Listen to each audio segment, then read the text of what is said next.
Assalamualaikum warahmatullahi wabarakatuh. Alhamdulillahi wa kafa. Sallallahu ala sayyidina Muhammadinil Mustafa. Sallallahu alaihi wa ala alihi wa sahbihi. Ahlu sedeki wa wafa amma ba'du. Jadi sekalian, kita lanjutkan kuliah kita. Dan materi kali ini kita akan membahas hadis tentang sewa menyewa. Yang mana pada materi kuliah kali ini kita akan membahas bagaimana cara kita menggali hukum. Bagaimana cara kita mengetahui hukum dari sebuah hadis yang kita temukan. Nah, tidak hanya dari sisi hukum saja, tapi juga bagaimana kita menilai, mengetahui status hadis tersebut.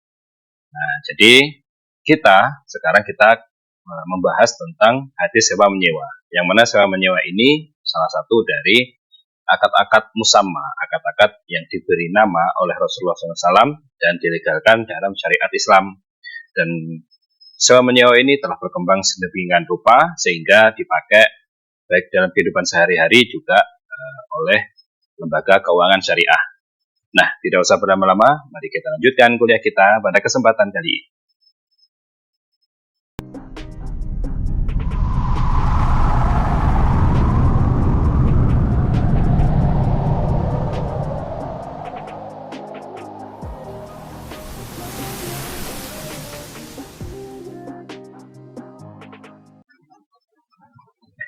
Nah, sekarang kita akan membahas tentang unsur-unsur hadis. Yang mana dalam hadis yang saya pilih ini kita akan menemukan bagaimana hadis itu ditulis dalam sebuah kitab, gitu ya.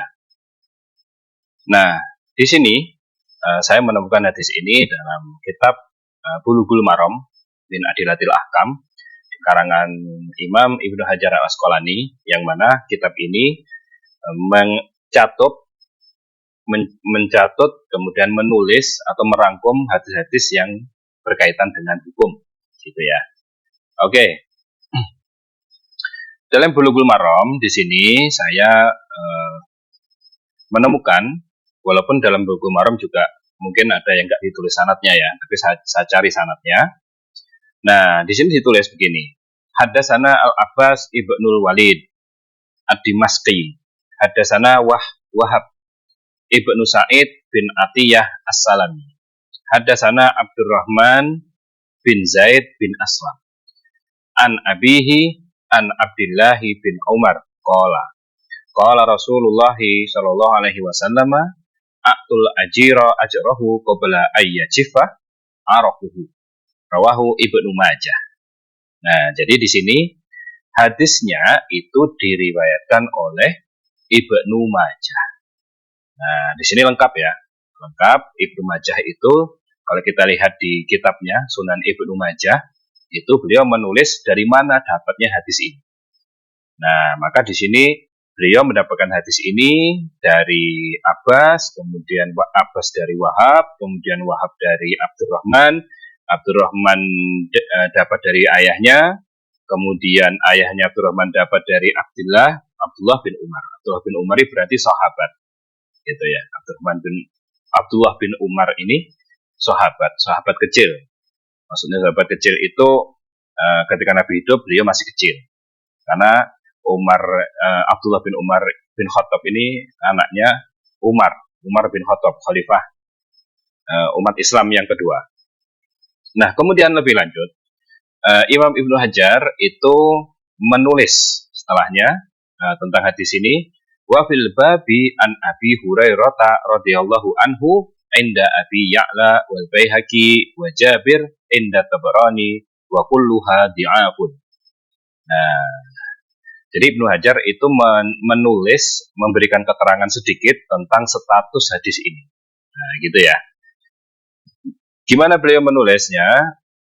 Wa fil babi an Abi Hurairah. Dan senada dengan hadis ini, yaitu a'tul ajrahu qabla ayyajifa arafuhu, ini juga diriwayatkan dari Abi Hurairah. Nah, gitu ya. Kalau tadi kan sahabat Abi Hurairah itu sahabatnya, namanya Abdurrahman. Julukannya Abu Hurairah. Nah, ternyata hadis ini tidak hanya berasal dari Abdullah bin Umar.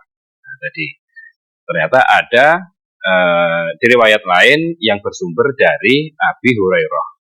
Siapa yang menulis yang bersumber dari Abu Hurairah? Yaitu Inda Abi Ya'la, dari Mukharrij yang selevel dengan Ibnu Majah itu tadi, yang meriwayatkan, merawahukan istilahnya ya, yaitu namanya Abi Ya'la wal Baihaqi. Kemudian Baihaqi. Ada dua ulama. Kalau tadi yang saya tulis di atas itu dari Ibnu Majah, ternyata ada riwayat lain dari Abu Ya'la dan Baihaqi, yang mana sumbernya itu dari Abu Hurairah. Wa Jabirin inda Tabarani. Nah, ternyata tidak hanya Abdullah bin Umar, tidak hanya Abu Hurairah, ternyata ada sahabat lain yang meriwayatkan hadis yang senada, yaitu Jabir. Dia punya jalur sendiri nanti Jabir.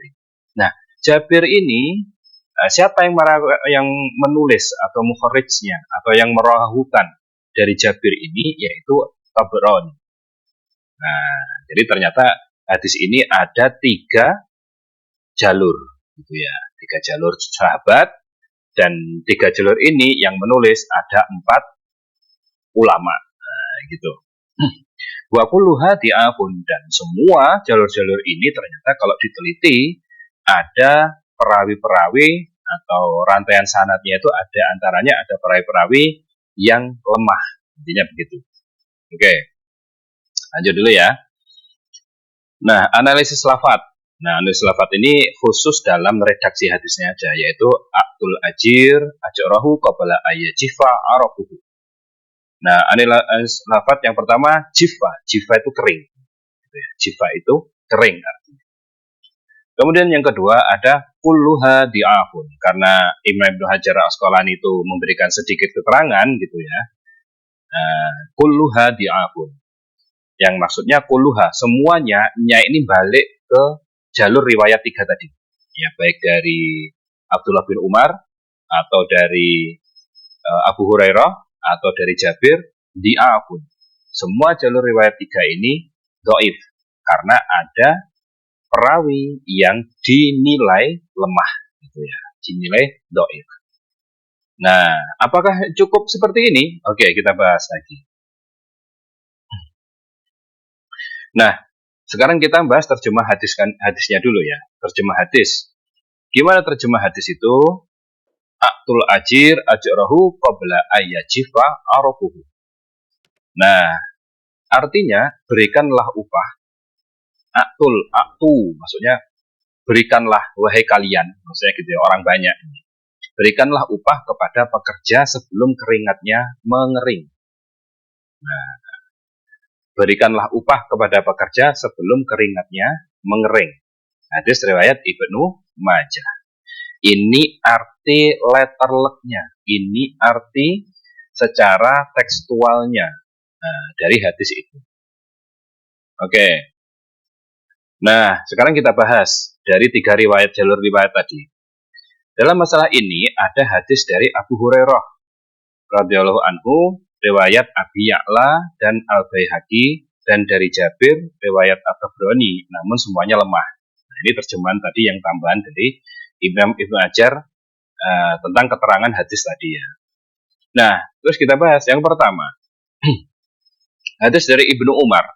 Ibnu Umar itu Abdullah bin Umar ya, yang tadi diriwayatkan oleh Ibnu Majah. Hadis dari Ibnu Umar terdapat Wahab bin Sa'id bin Abdurrahman bin Zaid bin Aslam. Nah, tadi kan ada Wahab tadi, Wahbun tadi ya, ada perawi namanya Wahbun. Nah, Wahbun bin Aslam. Keduanya perawi yang dhaif. Nah, Wahab bin Sa'id dan Abdurrahman bin Zaid. Tadi ada Abdurrahman bin Zaid dan Wahab bin Sa'id. Nah, keduanya perawi ini dinilai dhaif, dinilai lemah. Tapi dinilai dhaif di sini ternyata hanya dhaif saja, nggak dinilai lemah, sangat lemah gitu ya, enggak. Atau mungkar atau pembohong, enggak, hanya dinilai lemah saja. Ya, jadi harus diingat di sini ya, ada beberapa tingkatan hadis itu bisa diterima atau tidak. Kalau cuma perawi dinilai dhaif, dinilai lemah, itu mayoritas masih bisa diterima atau makbul hadisnya. Nah, minimal bukan hadis yang sangat lemah, cuma lemah saja atau lemahnya sedikit. Nah, gitu. Kemudian yang kedua, ada hadis dari Abu Hurairah. Nah, terdapat di sini nggak ditulis, nggak saya tulis ya, ini saya cari. Ternyata di hadis yang dari jalur Abu Hurairah itu terdapat Abdullah bin Ja'far. Nah, kalau tadi dari jalurnya Abdullah bin Umar itu ada Wahab dan Abdurrahman, kalau dari Abu Hurairah terdapat Abdullah bin Ja'far, perawi yang dhaif. Nah, jadi dinilai dhaif. Abdullah bin Ja'far dinilai oleh kritikus hadis, ulama ahli hadis itu adalah perawi yang dhaif. Gitu ya. Oke. Dan yang ketiga, hadis dari Jabir terdapat Syarqi bin Qatami dan Muhammad bin Ziyad Ar-Rawi. Nah, mereka berdua perawi yang dhaif. Nah, hadis dari Jabir ini tadi ya kan ada 3 jalur ya. Yang terakhir dari Jabir yang diriwayatkan oleh Tabrani. Tabrani itu juga menulis hadis itu dengan jalur riwayat lain gitu ya, yang sumbernya dari Jabir. Ternyata sanad yang ditulis oleh Tabrani itu ada namanya Syarqi bin Qatami dan Muhammad bin Ziyad Ar-Rawi. Mereka berdua perawi yang dhaif. Nah, dinilai lemah. Nah, sekarang ternyata ada 3 jalur gitu, dan semuanya lemah. Oke. Nah, kesimpulan derajat dari hadis ini menjadi kuat dengan adanya berbagai jalur riwayat sebagaimana ditegaskan oleh Al-Hafidz Al-Mundhiri. Jadi, walaupun ya dinilai lemah, ada perawi lemah dari 3 jalur ini, ternyata hadis ini masih diterima. Minimal mungkin naiknya menjadi derajatnya hasan li ghairihi karena saling menguatkan ya. Dan status perawi yang dhaif ini bukan yang sampai derajat kadzab, pendusta, atau mungkar, yang diingkari hadisnya, dan lain sebagainya. Nggak sampai derajat seperti itu. Maka, kesimpulannya, Imam Ibnu Hajar mencantumkan hadis ini dalam kitabnya Bulughul Maram itu, walaupun dhaif, tapi hadis ini masih bisa diterima dan dapat dijadikan landasan hukum. Nah, gitu ya. Loh, dari mana saya tahu ini gitu? Dari mana saya tahu perawi-perawi yang lemah ini? Itu saya cari di kitab namanya Ibanatul Ahkam ya, karangan Sayyid Alawi bin Abbas Al-Maliki. Nah, beliau menjelaskan itu dan siapa saja yang dianggap dhaif dianggap lemah dari jalur riwayat-riwayat atau jalur sanad-sanad yang ada. Itu adik-adik ya. Jadi ini masalah penilaian hadis yang mana kita juga harus merujuk kepada ulama ahli hadis, bukan sembarangan kita nilai sendiri gitu ya. Terus saya bandingkan dengan misalkan di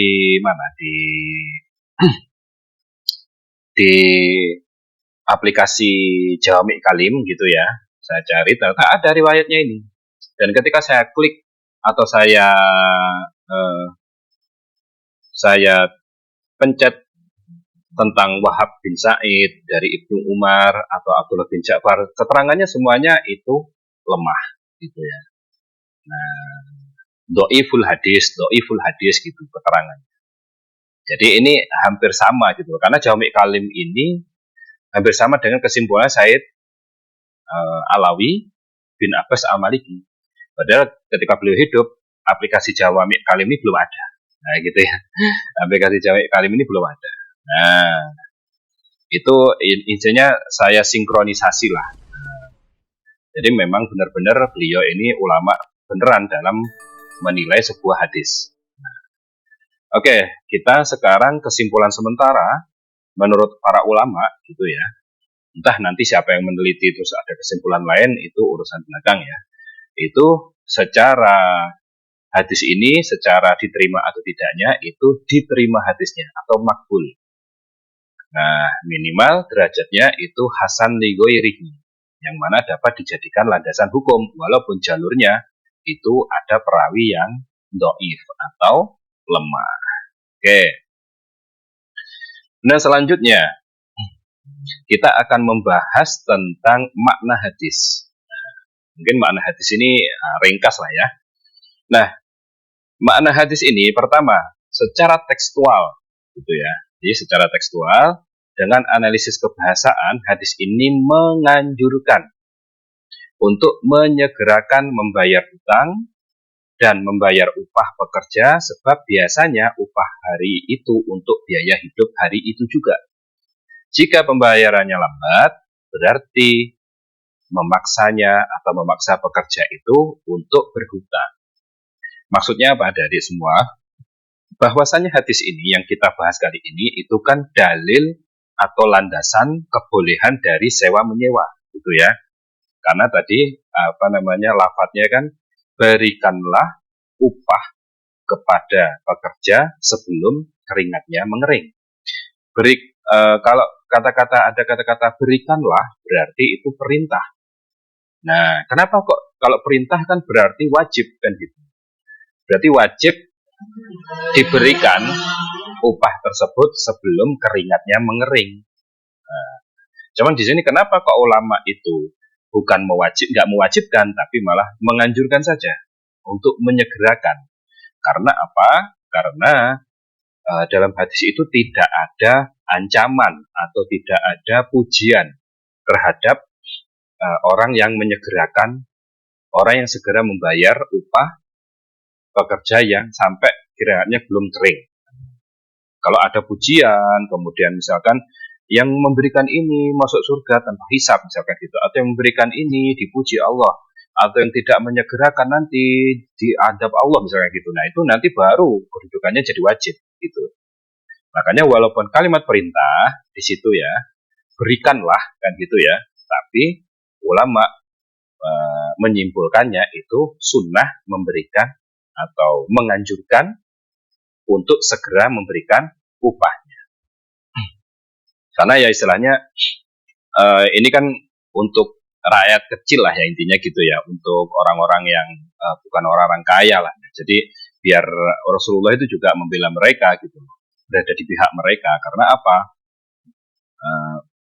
Dengan perintah Rasulullah ini, para bos-bos itu, mandor-mandor itu akan segera atau minimal memperhatikan anak buahnya dengan menyegerakan memberikan upah tersebut. Oke.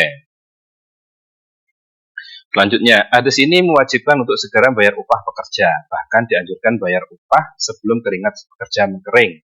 Hal ini menunjukkan kebolehan akad ijarah atau sewa menyewa. Nah, ada juga ulama yang menyimpulkan dari hadis ini itu wajib. Kalau wajib kan berarti kalau kita telat memberikan upah minimal sampai keringatnya udah kering, berarti apa? Dosa kan ya, kalau nggak segera memberikan.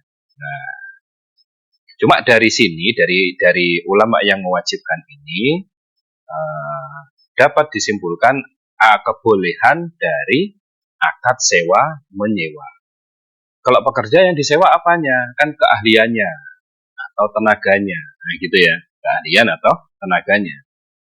Nah, kemudian selanjutnya, secara kontekstual dengan analisis kontekstualisasi makna, gitu ya, seperti sewa menyewa online.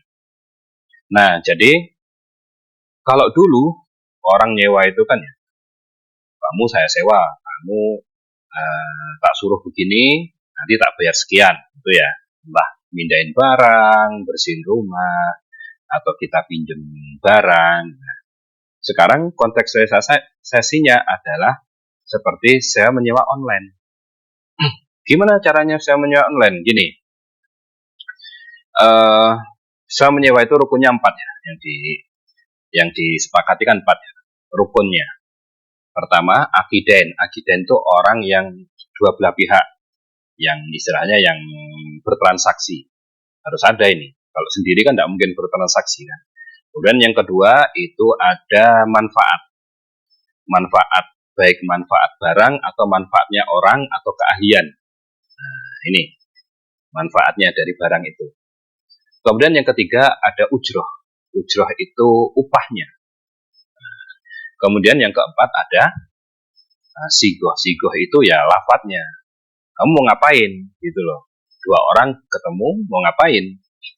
Mau nyewa ya bilang nyewa gitu loh. Minimal bilang sesuatu yang dapat dipahami bahwasanya nanti itu terjadi akad sewa menyewa gitu. Nah, kalau sekarang kayak kita tahunya sewa menyewa itu kan istilahnya ya kita datang, kemudian kita kalau mobil angkutan misalnya kita naik mobilnya, kemudian kita bayar, gitu kan. Atau kalau kita pengen renovasi rumah gitu, kita ke tukang misalkan, kemudian atau ke developer, kemudian kita ngomong saya mau perbaiki rumah, kemudian berapa ini habisnya. Nah, nanti developer ngitung, tukang itu ngitung, oh habisnya begini, nanti harganya sekian gitu. Nah, biasanya kan tahunya gitu kita. Tapi kalau online ini gimana? Online ini contohnya misalkan jasa mencarikan mobil bekas. Itu kalian cari banyak itu online ya. Jasa mencarikan mobil bekas. Yang mana kan tidak ketemu, itu hanya telepon atau mungkin video call lah ya minimal. Nah, jadi kita misalkan butuh mobil bekas. Dengan kita kan nggak tahu mobil kan, nggak tahu spare part-nya, nggak tahu. Tapi kita butuh mobil yang bagus dengan harga yang kompetitif gitu ya. Nah, akhirnya gimana? Kita telepon lah jasa pencarian mobil. Kita nggak ketemu orangnya, mungkin kita hanya video call, percaya karena dia juga punya iklan yang istilahnya reviewnya itu bagus. Kemudian kita bilang saya ada budget sekian, ada uang sekian, butuh mobil yang seperti ini. Nah, tolong dicarikan. Nah, nanti kita nggak ketemu orang itu akan mencarikan, kemudian ketika ketemu kita dihubungi, Pak ini saya ada begini dengan harga sekian, dinego dulu atau gimana, terus silakan lihat barangnya, mungkin menurut saya ini barangnya bagus gitu kan. Nah, sudah, kalau kita deal, oke, baru nanti mobil itu diantarkan ke kita oleh jasa pencari mobil tadi. Nah, ketika sampai kepada kita kan sudah bayar lunas si pemilik mobil tadi. Nah, kita baru bayar jasanya itu yang mencarikan tadi. Atau mungkin di DP dulu. Nah, kemudian nanti terakhir dilunasi kalau udah dapat. Nah, gitu. Nah, itu ya. Itu contoh. Yang kedua, ada akad IMBT. Ini yang ada dalam lembaga keuangan syariah, baik di bank syariah, pegadaian syariah dan lain sebagainya ya. BMT gitu. Itu ada akad IMBT. Artinya apa? Ijarah muntahiyah bitamlik. Yaitu akad sewa diakhiri dengan kepemilikan. Misalkan kita sewa rumah 2 tahun. Nah, kita bayarnya per bulan. Gitu ya. Disepakati harganya sekian, ya bayarnya per bulan. Nanti di akhir masa sewa, rumah itu jadi milik kita. Nah, itu namanya boleh seperti itu ya. Jadi istilahnya ini ada 2 akad yang dijadikan satu. Al-uqud al-murakkabah. 2 akad yang ditumpuk ya, digabungkan. Nah, gitu. Nah, ini ada di dalam bank syariah, kemudian bisa kita kerjakan dan boleh hukumnya ini ya, karena memang berdasarkan akad sewa menyewa tadi, sewa menyewa di awal, tapi di akhir masa sewa barang itu jadi milik kita. Ya otomatis harga sewanya tidak seperti harga sewa pada umumnya yang harga sewa tok terus nanti kita barangnya itu kembali ke pemiliknya, enggak. Ya otomatis nggak sama kan gitu. Misalkan kita sewa rumah tahunan, setahun misalkan 10 juta, kita sewa 2 tahun ya 20 juta gitu. Tapi kalau misalkan diakhiri dengan kepemilikan, biasanya nanti ini kira-kira kalau misalkan nanti tak sewa kemudian langsung milik saya itu berapa? Nanti dihitung. Misalkan harganya 200 juta. Nah, 240 juta lah katakan gitu ya. Berarti masa sewanya mau berapa? Mau 2 tahun aja. Berarti tinggal 240 juta dibagi 2, kemudian dibagi 24. Jadi ya, kan 24 bulan. Nah, jadi bayarnya kita per bulan nanti. Tapi di akhir masa sewa itu barang tersebut menjadi milik kita. Nah, itu analisis kontekstualisasi makna. Jadi arti ijarah tadi, arti dari sewa menyewa tadi, ya dengan rukun-rukunnya tadi, itu disesuaikan dengan zaman yang ada pada sekarang. Yang mana zaman online, zaman transfer, zaman semuanya itu nggak harus ketemu. yang dengan asas saling percaya tadi, asas keadilan dan saling percaya tadi. Oke adik-adik sekalian, mungkin ini dapat saya sampaikan pada kesempatan kali ini. Kalau ada yang kurang atau yang nggak pas, silahkan tulis di kolom komentar. Terima kasih. Wassalamualaikum warahmatullahi wabarakatuh.